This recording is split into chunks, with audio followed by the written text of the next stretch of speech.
Hello and welcome to the new video tutorials of Hotspot Biology with Tahir Awan के साथ। पिछले video session में हमने डिस्कस किया था, एक ब्रीफ आइडिया लिया था फीमेल रिप्रोडक्टिव साइकिल्स के बारे में, जिसमें हमने ब्रीफली पढ़ा था मेंस्ट्रुअल साइकिल के बारे में कि किस तरह से 28 डेज का साइकिल चलता है। आज की वीडियो सेशन में हम डिस्कस करने वाले हैं मेंस्ट्रुअल साइकिल की कंप्लीट डिटेल एनालिसिस। और इस वीडियो सेशन को देखने के बाद एक चीज़ की हम आपको गारंटी देते हैं कि आपको किसी तरह का भी कहीं से बुक रीडिंग की, कोई इंटरनेट की ज़रूरत बिल्कुल भी नहीं पड़ेगी। जो आज आपको पढ़ाया जाएगा this will be more than enough. So stay tuned और वीडियो को एंड तक देखिएगा और पूरा का पूरा लेक्चर कॉपी पे नोट करिएगा। लेकिन उससे पहले क्या करना है, आपको लेक्चर को समझना है। तो मेंस्ट्रुअल साइकिल की अगर बात की जाए, जिसको यूट्राइन साइकिल भी कहा जाता था, तो हम उसको बेसिकली 3 फेजेस में डिवाइड करते थे। The first phase was the menstrual phase, उसके बाद सेकंड फेज आता था प्रोलिफेरेटिव फेज और थर्ड फेज आता था द सेक्रेटरी फेज। तो इन्हीं तीनों फेजेस को आज हम डिस्कस करने वाले हैं कि किस तरह से हार्मोनल कंट्रोल इसमें होता है और कौन कौन से इसमें इवेंट्स होते हैं। सबसे पहले जो मैं यहाँ पे फेज स्टार्ट करने वाला हूँ, that is the proliferative phase. यूँ तो बड़े मैक्सिमम बुक्स में मेंस्ट्रुअल फेज जो होता है, मेंस्ट्रुअल फेज वो सबसे पहले दिए रखा होता है, लेकिन मेरा जो मोटिव है प्रोलिफेरेटिव फेज को पहले लेने का वो ये है कि क्योंकि प्रोलिफेरेटिव फेज में क्या होगा कि यूट्रस अपने आप को प्रिपेयर करती है मेंस्ट्रुअल साइकिल के लिए। अगर आप ये मेरे ख्याल से पहले पढ़ेंगे तो मेंस्ट्रुअल फेज को समझना आपके लिए ज़्यादा इजी हो जाएगा, आई होप। तो इसी के साथ हम शुरू करते हैं हमारा मेंस्ट्रुअल फेज के या मेंस्ट्रुअल साइकिल के कौन कौन से फेजेस होते हैं। तो जो सबसे पहला फेज जैसे हमने यहाँ पे लिखा है, that is the proliferative phase और द फॉलिकुलर फेज और द एस्ट्रोजन फेज। अगेन आपसे रिक्वेस्ट करूंगा कि आप सारे बच्चे लॉन्गिट्यूडनल सेक्शन ऑफ ओवरी का डायग्राम अपने आगे रखें तो समझने में ज़्यादा आसानी होगी। एज वेल एज जो oogenesis का प्रोसेस है उसको भी कॉपी पे खोल के रख लें, फिर आप इसको समझें और बाद में आप राइटिंग क्वेश्चन कर सकते हैं। देखिए जिस तरह से सबसे पहला फेज क्या कह रहा है, प्रोलिफेरेटिव फेज, यानी कि प्रोलिफेरेशन हो रहा है, यानी कि कोई चीज़ अपने आप को प्रिपेयर कर रही है, बहुत सारे सेल्स का एडिशन हो रहा है। ठीक, तो बहुत सारे बच्चे इसको रट्टा मारते हैं, रट्टा मारने की बिल्कुल भी आवश्यकता नहीं है। उसके बाद सेकंड नाम है इसका फॉलिकुलर फेज। तो बहुत सीधा सा मतलब ये हुआ कि यहाँ पे फॉलिकल्स के रिलेटेड बहुत सारी इंफॉर्मेशन आने वाली है। बेसिकली फॉलिकल्स का यहाँ डेवलपमेंट होगा। और third is the estrogen phase. और ये तीसरा मतलब इसका ये हो सकता है कि एस्ट्रोजन हार्मोन इस पर्टिकुलर फेज का सबसे इंपॉर्टेंट हार्मोन है, डोमिनेटिंग हार्मोन है। ठीक, तो चलिए देखते हैं किस तरह से ये सारे इवेंट्स होते हैं या कौन कौन से इवेंट्स होते हैं सबसे पहले फेज में, that is the proliferative phase.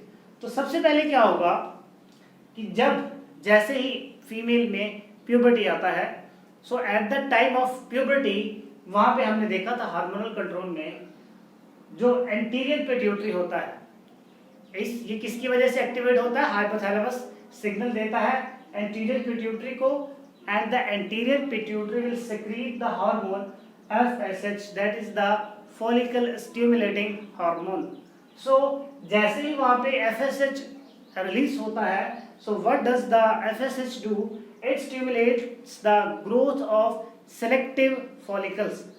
तो अब क्योंकि वहाँ पे क्या होना है, पूरी की जो ओवरी है उसके अंदर फॉलिकल्स का डेवलपमेंट होना है। तो फॉलिकल्स की जो डेवलपमेंट है वो स्टार्ट करेगा फॉलिकल स्टिमुलेटिंग हार्मोन। एग्जामिनेशन में आपको फॉलिकल स्टिमुलेटिंग हार्मोन के फंक्शंस भी पूछे जा सकते हैं 1 या 2 मार्क्स में, तो वो भी आप यहाँ से लिख सकते हैं। उसके बाद क्या होगा, तो जिस तरह से मैंने आपको बताया था कि सारे के सारे फॉलिकल्स जो है वो मैच्योर नहीं होते हैं, सिर्फ 60 और 80,000 में से ही कितने 400 to 450 के बीच में ही मैच्योर होते हैं। तो उसी में से जो एक सेलेक्टेड प्राइमरी ओवेरियन फॉलिकल होगा वही जाके मैच्योर होगा, जिसको कहा जाएगा प्राइमरी oocyte। बात समझ में? उसके बाद ये सेकेंडरी, टर्शियरी, इस तरह से। अब इसी के साथ सबसे पहला काम FSH का कंप्लीट हुआ। उसी के साथ साथ FSH क्या करेगा, it will stimulate the follicle cells to secrete the estrogen hormone. और उसी के साथ हार्मोनल कंट्रोल में हमने देखा था कि फॉलिकल स्टिमुलेटिंग हार्मोन क्या सेक्रेट करेगा, एस्ट्रोजन, ताकि वहां पे फीमेल के जो सेकेंडरी सेक्सुअल कैरेक्टर्स हैं उनका डेवलपमेंट हो। एस्ट्रोजन जो होता है ये प्रिंसिपल फीमेल हार्मोन है जिसकी वजह से फेमिनाइजिंग इफेक्ट वुमेन में आते हैं, इसलिए इसको सेक्स हार्मोन कहा जाता है इन फीमेल्स।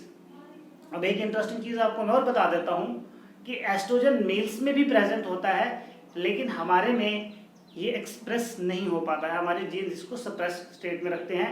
अगर इन केस मेल्स में ये हार्मोन एक्सप्रेस होना शुरू हो जाए तो मेल्स में भी फीमेल्स के कैरेक्टर्स आना शुरू हो जाते हैं। Please note that point. So जैसे ही वहां पे एस्ट्रोजन रिलीज हो जाता है, सो अब क्या हो रहा था कि फॉलिकल्स का डेवलपमेंट हो रहा था। अब अगर वहां पे excessive follicle stimulating hormone secret होता रहेगा तो फॉलिकल्स बहुत ज़्यादा बाकी के जो होंगे वो मैच्योर करना शुरू कर जाएंगे, क्योंकि हर महीने केवल एक ही फॉलिकल डेवलप करता है। सो जैसे ही फॉलिकल स्टिमुलेटिंग हार्मोन वहां पे एस्ट्रोजन को सेक्रेट करेगा, उसी समय एस्ट्रोजन क्या करेगा, एफएसएच का जो सेक्रेशन हो रहा था उसको स्टॉप कर देगा ताकि कोई और फॉलिकल वहां पे डेवलप ना कर सके। कॉन्सेप्ट क्लियर है? सबसे पहले फॉलिकल स्टिमुलेटिंग हार्मोन ने एस्ट्रोजन को एक्टिवेट किया, एस्ट्रोजन ने इनहिबिट किया किसको, फॉलिकल स्टिमुलेटिंग हार्मोन को, ताकि वहां पे कोई और ज्यादा एडिशनल फॉलिकल्स मैच्योर ना हो। बात समझ में आई? और हमने ये देखा था इसी के साथ दूसरा काम क्या करेगा, पहला काम तो इसने एफएसएच की सिक्रीशन को इनहिबिट किया and it will also stimulate the secretion of luteinising hormone, और ये एंटीरियर पिट्यूटरी से किसको रिलीज करवाएगा, एंड ल्यूटिनाइजिंग हार्मोन को वहां से रिलीज करवाएगा। हार्मोनल कंट्रोल भी आप खोल के रखें। अब देखिए उसके बाद क्या होगा, जो ये ल्यूटिनाइजिंग हार्मोन है, अब ये ल्यूटिनाइजिंग हार्मोन का काम क्या है, it will induces the mature Graafian follicle to burst. अब क्योंकि एफएसएच ने तो वो जो फॉलिकल डेवलप कर रहा है ओवरी में उसको मैच्योर कर दिया है, अब क्या होगा कि जो ये एलएच ल्यूटिनाइजिंग हार्मोन एस्ट्रोजन ने रिलीज करवाया है, ये क्या करवाएगा, उस मैच्योर ग्राफियन फॉलिकल को बर्स्ट करवाएगा, और बर्स्ट करवाने के बाद उसको ओवरी से बाहर निकालेगा। It will eject that secondary oocyte और ओवम फ्रॉम द ओवरी। अब वो जो एग वहां से बाहर निकला है उस एग को रिसीव करते हैं that cilia like fimbriae which are present on the fallopian tubes, right? So जो ग्राफियन फॉलिकल को बर्स्ट करने का काम करता है, जो उसकी बर्स्टिंग होती थी वो कौन करवाता है, LH.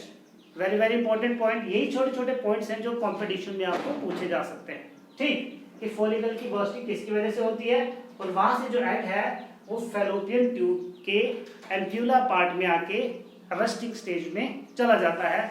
At this particular time when that egg is ejected from the ruptured mature Graafian follicle, that event is known as the event of ovulation। और जो ये इवेंट है ये होता है at the day of, या कह सकते हैं at 14th day, it is basically 14th day पे ये इवेंट होता है। So अब जो ये proliferative phase है ये एक्चुअली फर्स्ट दिन से स्टार्ट नहीं हो रहा है, ये मेस्टोल फेज के सेकंड वाला फेज है। सो इसमें बिल्कुल भी आप कंफ्यूज ना हो, आप पीछे का जो लेक्चर है उसको देखिए कि कौन सा जो फेज है।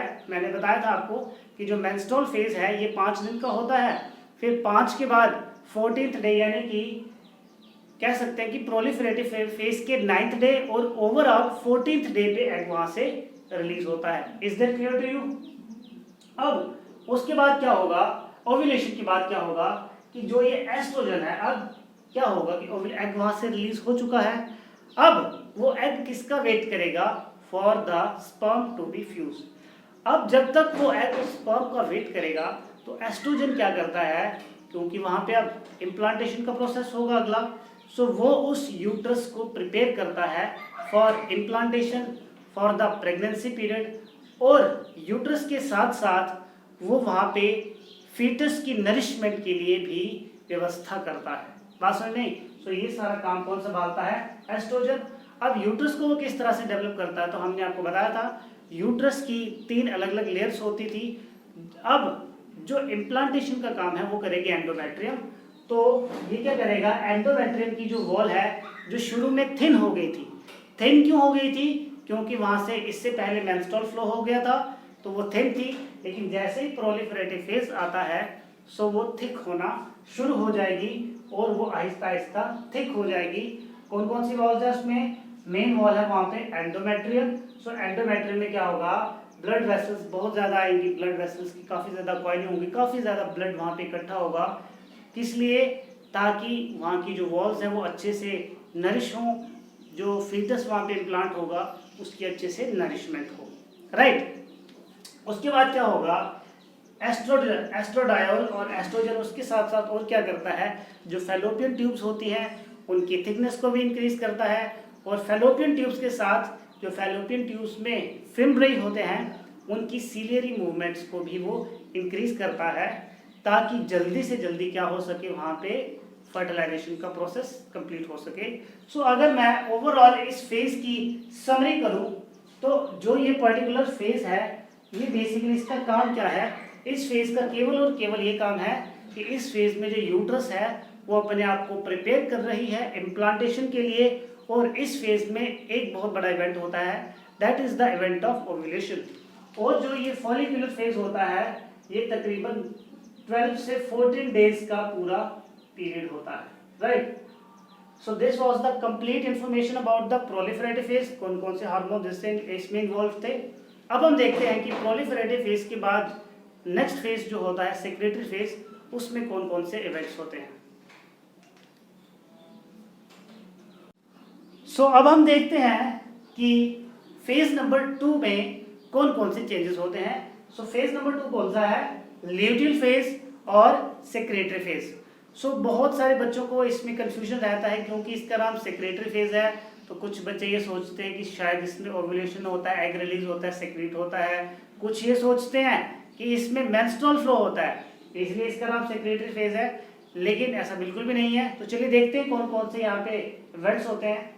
तो लास्ट जो फॉलिकुलर फेज था उसमें हमने ये देखा था कि किस तरह से वहाँ पे ओव्यूलेशन का प्रोसेस हुआ, और ओव्यूलेशन के प्रोसेस के बाद किस तरह से यूट्रस ने अपने आप को प्रिपेयर किया along with the fallopian tubes and all that.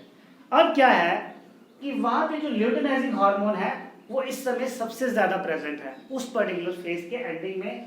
Luteinizing hormone along with one more hormone that is the prolactin hormone, जिनको सेक्रेट कौन कर रहा है, एंटीरियर पिट्यूटरी।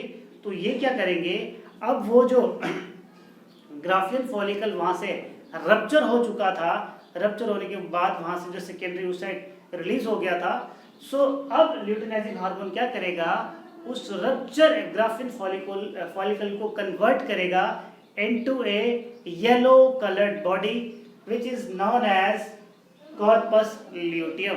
बात समझ में आई। सो कॉर्पस ल्यूटियम को बनाने के लिए किसका रोल रहता है, ल्यूटिनाइजिंग हार्मोन का। सो फॉलिकल्स बेसिकली जब फॉलिकल में से एग रिलीज हो गया तो उसको कौन सी टर्म दी जाएगी, empty Graafian follicle. This is the first role that is of luteinising hormone. उसके बाद अब जो ये कॉर्पस ल्यूटिन यहाँ पे बना है, it will secrete the two very और in fact one very important hormone which is known as progesterone. अब क्योंकि क्या करना है, देखिए जो ये पूरा मसला है ना बेसिकली मेंस्ट्रुअल साइकिल का, इसका मेन एम क्या है, इसका मेन कोई मेंस्ट्रुअल फ्लो नहीं है, इसका मेन एम है कि उस यूट्रस को प्रिपेयर करना है इम्प्लांटेशन के लिए। किसके लिए प्रिपेयर करना है, इम्प्लांटेशन के लिए। तो क्या होगा, वहां पे कॉर्पस ल्यूटियम सेक्रेट करेगा progesterone, that is the pregnancy hormone. और एक चीज आप और नोट कर लें कि this progesterone hormone it will helps in the proper implantation of the foetus. Is that clear. उसके साथ ही थोड़ा सा वहां पे एस्ट्रोजन हार्मोन को भी रिलीज करता है। अब जो ये दोनों हार्मोन्स हैं progesterone as well as estrogen, ये एंडोमेट्रियम की जो वॉल है इसको और अच्छे से डेवलप करेंगे। तो एंडोमेट्रियम की वॉल के साथ वहाँ पे जो फैलोपियन ट्यूब्स हैं उनका भी और ज़्यादा डेवलपमेंट होगा, ज़्यादा से ज़्यादा ब्लड एक्यूमुलेट होगा, ज़्यादा से ज़्यादा उनकी जो लेयर्स हैं वो हार्ड होती जाएंगी ताकि प्रॉपर इम्प्लांटेशन वहाँ पे हो सके। अब सवाल ये आया इस फेज को सेक्रेटरी फेज क्यों कहा जाता है? अब उसका आंसर ये है, एग्जामिनेशन में पूछा जाता है, व्हाई सेक्रेटरी फेज इज और why luteal phase is known as secretory phase? So reason being that कि वहां पे जो एंडोमेट्रियम डेवलप कर रही होती है, एंडोमेट्रियम के कुछ ग्लैंड्स होते हैं, सो वो ग्लैंड्स स्टिमुलेट होते हैं due to these two hormones, और वहां पे जो वो ग्लैंड्स हैं they secrete a nutrient fluid, they will secrete और they secrete a nutrient fluid for the foetus, यानी कि जो आने वाला फीटस है उसके लिए वो क्या करते हैं, वहां पे न्यूट्रिएंट फ्लूइड को सेक्रीट करते हैं। So that's why this phase is known as secretory phase. बात समझ में आई आपको? तो उसके बाद क्या होगा, अब यहाँ पे फ्लूइड सेक्रेट हो गया, पूरी तरह से वॉल्स मैच्योर हो चुकी हैं। सो प्रोजेस्टेरोन क्या करेगा, अब जो एडिशनल फॉलिकल्स वहां पे डेवलप होने वाले हैं, नेक्स्ट फेज के लिए रेडी हो रहे थे, उनकी प्रोडक्शन को स्टॉप कर देगा। सो उनकी प्रोडक्शन को वो किस तरह से स्टॉप कर सकता है, it will inhibit the release of follicle stimulating hormone from the anterior pituitary. Again कह रहा हूं, हार्मोनल कंट्रोल निकाल के रखिए। सो प्रोजेस्टेरोन का क्या क्या काम हो गया, सबसे पहले देखिए एंडोमेट्रियम की वॉल को ये मेंटेन करता है, उसके बाद इम्प्लांटेशन में हेल्प करता है, उसके बाद प्रोजेस्टेरोन किसके रिलीज को इनहिबिट करता है, फॉलिकल स्टिमुलेटिंग हार्मोन, ताकि वहां पे जो एडिशनल फॉलिकल्स हैं वहां पे डेवलप ना कर पाए और उनके एडिशनल एग्स ना बन पाए। So this was the phase number 2। अब हम डिस्कस करते हैं the one of the important phases, that is the menstrual phase.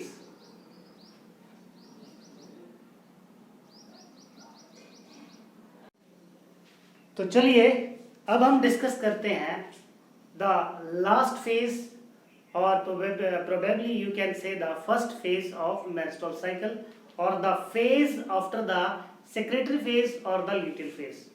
तो कहानी कहाँ तक पहुंची हमारी कि अब जो यूट्रस है वो प्रॉपरली मैच्योर हो चुका है, और मैच्योर होने के बाद अब जो यूट्रस है it is ready for the process of fertilisation और यू कैन से इम्प्लांटेशन। बात समझ में आई? अब थर्ड फेज कौन सा है, मेंस्ट्रुअल फेज। सो मेंस्ट्रुअल फेज होने के लिए कुछ शर्तें हैं। सबसे पहली शर्त ये है कि ओव्यूलेशन होता है 14th डे पे। अब जो एग का सर्वाइवल टाइम है that is between 24 to 72 hours. अगर तो 24 to 72 आवर्स के बीच में फर्टिलाइजेशन हो गया तो ठीक है, तो जो प्रोसेस था वो फर्दर कंटिन्यू होगा। वहाँ पे प्रोजेस्टेरोन जो है वो ज़्यादा रिलीज होना शुरू हो जाएगा along with the you can say that luteinizing hormone। so progesterone और luteinizing hormone क्या करेंगे, वो जो डेवलपिंग fetus होगा उसको नरिश करेंगे और एंडोमेट्रियम की वॉल्स को प्रॉपरली वो मेंटेन करेंगे। बट अगर फर्टिलाइजेशन वहां पे नहीं हुआ तो क्या होगा, इतनी जो मेहनत की यूट्रस ने वो सारी की सारी बेकार हो जाएगी। वो जो इतने दिनों से वो मेहनत कर रही थी, तकरीबन 24 डेज का जो उसने मेहनत किया है, पहला फेज मैंने आपको बताया था तकरीबन 14 डेज का होता है, सेकंड फेज 10 डेज का होता है, और 14 + 10 = 24, यानी कि 24 दिन जो इतनी मेहनत और मशक्कत की है उस यूट्रस ने अपने आप को प्रिपेयर करने के लिए, किसके लिए, फॉर दैट फर्टिलाइजेशन। अगर वो नहीं हुई तो क्या होगा, वहां पे फर्टिलाइजेशन के फेल होने पे वो जो सेकेंडरी oocyte था जिसको फ्यूज होना था स्पर्म के साथ, इट विल अंडरगोज ऑटोलाइसिस। उसकी क्या हो जाएगी, ऑटोलाइसिस, यानी कि वो आप कह सकते हैं इट विल रप्चर और इट विल बी डिस्ट्रॉयड। वो एक हिसाब से आप कह सकते हैं इनएक्टिव हो जाएगा, प्रॉपर वर्ड है वो इनएक्टिव हो जाएगा। ऑटोलाइसिस यानी कि उसका ब्रेकडाउन हो जाएगा, एग का उसके जो कंटेंट्स होंगे वहां से खत्म हो जाएंगे। द रीजन बीइंग दैट क्योंकि उसका इतना ज्यादा सर्वाइवल रेट नहीं होता है after it is ejected from the Graafian mature Graafian follicle. तो होगा क्या, the secondary oocyte will undergo autolysis, ये बता दिया। और क्योंकि सेकेंडरी oocyte का जब ऑटोलाइसिस हो गया तो इस चीज का सीधा मतलब है कि फर्टिलाइजेशन वहां पे नहीं हुई है। तो अब प्रोजेस्टेरोन का और ल्यूटिनाइजिंग हार्मोन का क्या काम रह जाएगा वहां पे, क्योंकि उनको तो प्रेगनेंसी के लिए काम करना था ना। अब वुमेन तो प्रेग्नेंट हुई नहीं, तो इसकी वजह से क्या होगा, वहां पे जो प्रोजेस्टेरॉन है it will inhibit the release of luteinising hormone from the anterior pituitary. सबसे पहले प्रोजेस्टेरॉन ल्यूटिनाइजिंग हार्मोन के सेक्रेशन को क्या करेगा, रोक देगा फ्रॉम एंटीरियर पिट्यूटरी। ये उसको कहेगा कि भाई साहब आप इसका रिलीज बंद कर दीजिए क्योंकि फर्टिलाइजेशन तो हुआ नहीं है। जैसे ही ल्यूटिनाइजिंग हार्मोन की वहां पे कमी हो गई तो ल्यूटिनाइजिंग हार्मोन भी क्या करेगा, वो जो प्रोजेस्टेरॉन था that was known as pregnancy hormone, उसको भी वहां से उसका लेवल कम करना शुरू कर देगा। सो अगेन रिपीट कर रहा हूं, प्रोजेस्टेरॉन और ल्यूटिनाइजिंग हार्मोन ये मेन हार्मोन्स है प्रेगनेंसी के, लेकिन सब उससे सबसे इंपॉर्टेंट है प्रोजेस्टेरॉन। सो ल्यूटिनाइजिंग हार्मोन के रिडक्शन की वजह से सबसे पहले तो प्रोजेस्टेरॉन का लेवल कम होना शुरू हो जाएगा and the regression of corpus luteum by autolysis, और वो जो कॉर्पस ल्यूटियम है वो वहां पे रिग्रेस्ड स्टेट में, अब ये कह सकते हैं कि वो भी वहां से आहिस्ता आहिस्ता डिमोलिश होना शुरू हो जाएगा। Is that clear to you? तो अब क्योंकि कॉर्पस ल्यूटियम का भी कोई काम नहीं बचा, प्रोजेस्टेरॉन का भी सारा का सारा काम वहां पे खत्म हो गया, अब क्या होगा, अब वो होगा that is very very painful to the girls. तो इतनी जो मेहनत मशक्कत की यूट्रस ने इतने दिन, तो प्रोजेस्टेरॉन और ल्यूटिनाइजिंग हार्मोन की डेफिशिएंसी की वजह से यूट्रस की लाइनिंग ब्रेक हो जाएंगी। लाइनिंग ब्रेक होने के कारण जो एंडोमेट्रियम वहां पे डेवलप की थी वो एंडोमेट्रियम पूरी तरह से डिस्ट्रॉय हो जाएगी और वहां पे बहुत ही ज्यादा ब्लड का लॉस हो जाएगा। The blood vessels will be ruptured and there is a large amount of blood that is released from the female or through the female reproductive tract, that is through the vaginal surface. So that process, when the blood vessels rupture and the blood oozes out from the endometrium and passes out from the vaginal opening, that event is known as menstruation or menstrual flow. Again I am repeating, menstruation or menstrual flow. तो इस menstruation के साथ क्या होगा, वो जो secondary oocyte था, वो जो एग था, वो भी जो डेथ हुई थी उस एग की, वो भी इस मेंस्ट्रुअल फ्लो के साथ निकल जाएगा।